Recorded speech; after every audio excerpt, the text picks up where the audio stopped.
All right, so we got the 30 Super Carry right here, which is a Smith & Wesson. They did make this in a 380, but I didn't like the magazine capacity. I think it was either 6 or 8, something like that. And this gun only can do 10 rounds. So I think the 380 was either 10 or 8. But you can get the other model that's optics ready, and it carries a 15 round magazine or something like that, or 16. But this one didn't fit it. We did that, checked it in another video, and it didn't fit. So that's the 30 Super Carry.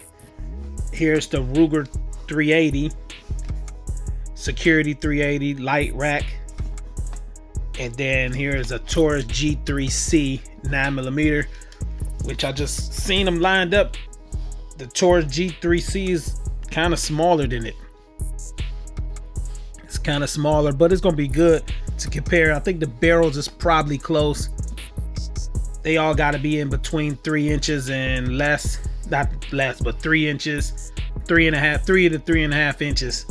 So I wanted something close. I probably, nah, the Hellcat I think is smaller than this, but I probably got something a little closer. But you can see the side by side with the 380 and the 9mm. So this is kind of a big 380 compared to some of the other ones that be smaller. That's what I wanted. This one holds 15 rounds, so that's cool. So about the same size as that. And then with the 30 Super Carry,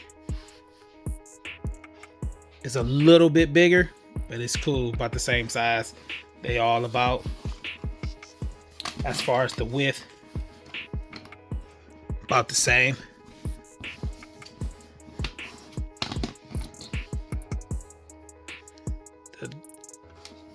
The 9 is going to be a little wider. That Taurus is a little wider.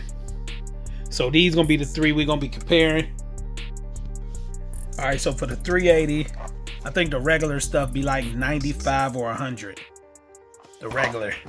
So it'll be something like this.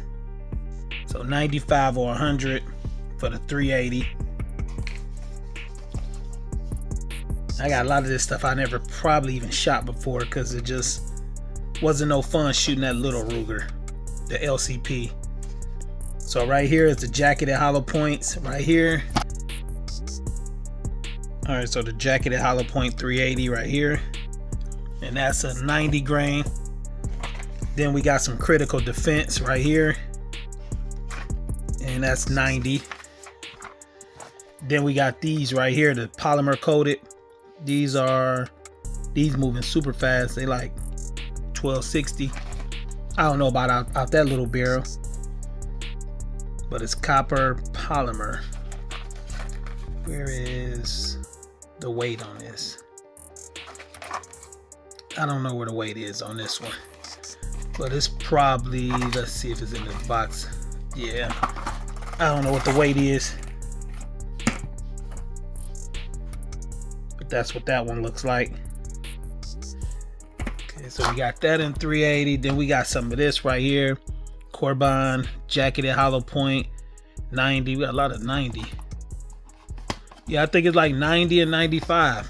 It may be some heavier ones, but I ain't really wasn't looking, because 380 used to be real cheap in the cost, but not really. I think 9mm is more cheaper than 380 in certain places. So this is that right there. So it's looking like all these is gonna be 90. And then what is this? Okay, now this is the 30 Super Carry jacketed hollow point, and this stuff is 100 grain moving 1230.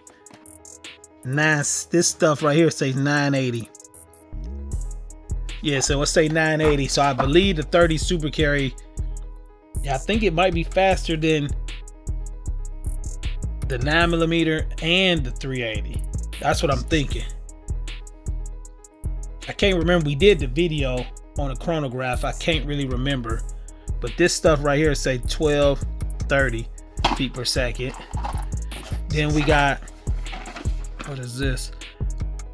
90 grain. So that's going to be compared to those 90. We got the feet per second on it, 1300. So yeah, these moving 1300. So I think that's the purpose of the 30 super carry. I think it's supposed to be faster. Let me see something.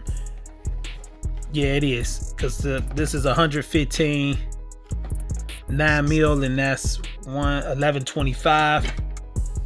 I should have some 115. This too, it ain't got no numbers on it though. So they do make 115 and 30 super carry. So 1250 on 100. What is this? Okay, so the 90 moving super fast. I don't think we shot none of this. This feel like it's brand new. So this is moving pretty fast. 1300, 1250 when they dropped it. I mean, when it goes up a little more in weight. So that might be the catch.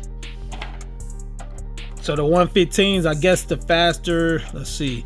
So far it's looking like that's 100. So maybe 1275 for the 115s. Because if the hundreds is doing 1250, maybe 1275 for the 115s. So it's a little faster than 9mm. So I think I got some 90. I got it's a whole bunch of 9mm. So I got some hollow points, most likely 115s, but I think I got some that's a little bit less grains. But the most common stuff you're gonna be shooting out of 9 is probably the 115s. So then we're gonna do 115s, and the regular I think is 100 grain for the 380. So that's the most common, and then we'll do some of these hollow points or whatever I shoot. I'm gonna probably shoot this clay and see the difference, you know. But we're gonna do a first mag of this real soon, and get the first mag out, see how this gun feel. This one was cool. Only thing I don't really care for, and that's on a lot of these Smith & Wessons and some other guns, I don't really like this part. But other than that, it's cool. You can put a light on it. It got a nice weight to it. This one fit in the small size holster. This one fit in the small size holster with a subcompact light. Either or, you could do medium with a subcompact light or laser. Just like one of these lasers that's going to medium. Without that laser, you're going in a small. With a bigger light, go with a large. That's the large right there. That's the 30 super carry in the small, 380 in the small. So here's them lined up next to each other. 380, 9mm, 30 super carry. And all them 30 super carries is flat face. So the casing look like it's a little bit longer on the 30 super case. I mean 30 super carry. 30 super carry case is a little bit longer. The 9 and the 380 is kind of close on the same. It's just the bullet is actually taller on the 9. So here's the top view of it. So you can see.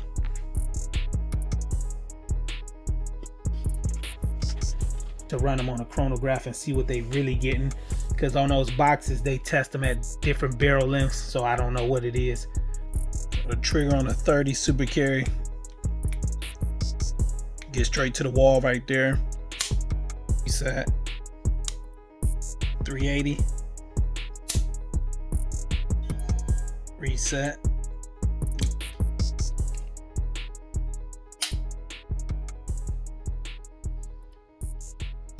Super carry, the 380 and the 9mm. See your motivation, I see your movement is in effect, and I fucking love that shit. Let's get it.